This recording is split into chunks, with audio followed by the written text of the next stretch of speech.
स्वागत आहे सर्व विद्यार्थी व आदरणीय पालकांचं डिझर्विंग ॲडमिशन या यूट्यूब चॅनलमध्ये. या व्हिडिओच्या माध्यमातून सर्व पालकांच्या आणि विद्यार्थ्यांच्या मनातील शंका निघून जातील, कारण MCC मेडिकल काउन्सिलिंग कमिटी अर्थात 15% साठी जे काही आपण ॲडमिशन प्रवेश प्रक्रिया करतो, MBBS BDS आणि त्याचबरोबर एम्स असेल, जिपमर असेल, MU असेल, BMU असेल, असं दिल्ली युनिव्हर्सिटी असेल, याची संपूर्ण काउन्सिलिंग प्रवेश प्रक्रिया कशा प्रकारे असते आणि MCCचा काय रोल असतो आणि MCC मधनं आपण कोणकोणत्या ॲडमिशन्स करतो याची संपूर्ण माहिती आपण या व्हिडिओच्या माध्यमातून बघणार आहेत. तर आपण आता MCCच्या साईटला किंवा व्हिजिट केल्यानंतर आपल्याला काय करायचं आहे आणि काय काय प्रकारचे आपल्याला डॉक्युमेंट्स लागतात याची आपण माहिती बघणार आहोत. सर्वात अगोदर विद्यार्थी मित्रांनो, तुम्हाला जर किती जरी स्कोर असेल आणि पॅरेंट्सचा budget according to your score असेल तर तुम्ही त्वरित आमच्यासोबत संपर्क साधायचा आहे, जेणेकरून तुम्हाला आमच्यासोबत संपर्क साधल्यानंतर जे काही पॅकेजेस आहेत ते अत्यंत कमी दरामध्ये तुम्हाला मॅनेजमेंटनं ॲडमिशन असेल किंवा काउन्सिलिंग जॉईन करण्यासाठी तुम्हाला कॅपराऊंडमधनं ॲडमिशन मिळण्याची आम्ही 100% हमी देतो. त्यामुळे प्रवेशासाठी तुमचे करिअर बदलू नका. MBBS करायचं असेल तर MBBSच करा, BMS ला येऊ नका मार्क्स कमी आहे म्हणून, आणि रिपीट करण्याची गरज सुद्धा नाही. प्रॉपर काउन्सिलरची मदत घ्या आणि प्रॉपर ॲडमिशन करून मिळेल. चला तर आता आपण व्हिडिओला सुरुवात करूया. सर्वात अगोदर म्हणजे आपण नीट UG 2024 ची प्रवेश प्रक्रिया जी आहे ती ऑलरेडी आता पार पडलेली आहे.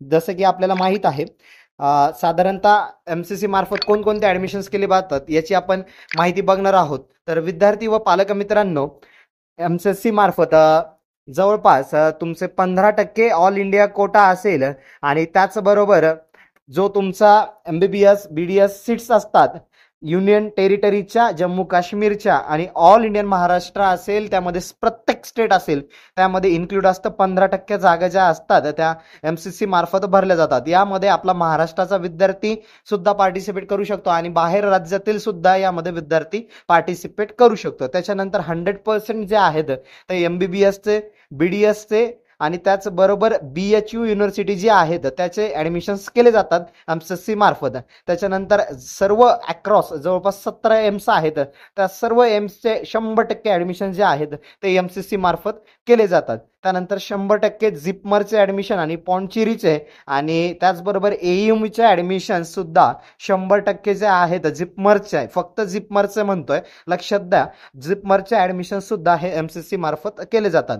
त्यानंतर MUचे सुद्धा ॲडमिशन जिपमर मार्फत केले जातात. त्यानंतर सर्वात महत्त्वाचं म्हणजे 85% state quota seats of Delhi university, त्यानंतर IP युनिव्हर्सिटी, VMC, त्यानंतर S6चं जे डेंटल आहे, म्हणजे ज्या पालकांचा SI भरला जातो, SIचं त्यांच्याकडे कार्ड आहे, अशा विद्यार्थ्यांना डेंटलमध्ये 85% ज्या जागा आहेत त्या MCC मार्फत भरल्या जातात. त्यानंतर 100% ॲडमिशन जे आहेत जामिया मिलिया इस्लामिया या युनिव्हर्सिटीचे फॅकल्टी डेंटिस्ट्री म्हणून ॲडमिशन सुद्धा यामार्फत केले जातात. आणि IP कोटामधनं जे A6चे ॲडमिशन्स आहेत ते सुद्धा या 15% केले जातात. म्हणजेच 15% ऑल इंडिया कोटा हा जवळपास कशामधनं भरला जातो, तर हा इंडियाचा कोटा MBBS आणि BDS साठी MCC मार्फत भरला जातो. त्यानंतर 100% BDS BHUच्या सीट्स ह्या भरल्या जातात, स्क्रीनवरती तुम्ही बघू शकता. त्यानंतर 100% ज्या सीट्स आहेत AIIMS all across the India त्या सुद्धा याच मार्फत भरल्या जातात MCC मार्फत.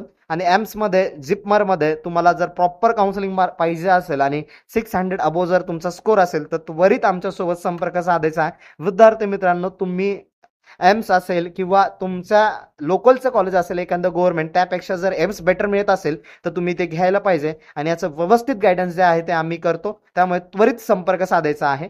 त्यानंतर AMUचे जे अलीगड मुस्लिम युनिव्हर्सिटीचे सुद्धा 100% ॲडमिशन्स जे आहेत MBBS आणि BDS साठी ते MCC मार्फतच केले जातात. त्यानंतर स्टेट कोटा जे आहेत सीट्स ऑफ DU म्हणजे दिल्ली युनिव्हर्सिटी, त्यानंतर IP युनिव्हर्सिटी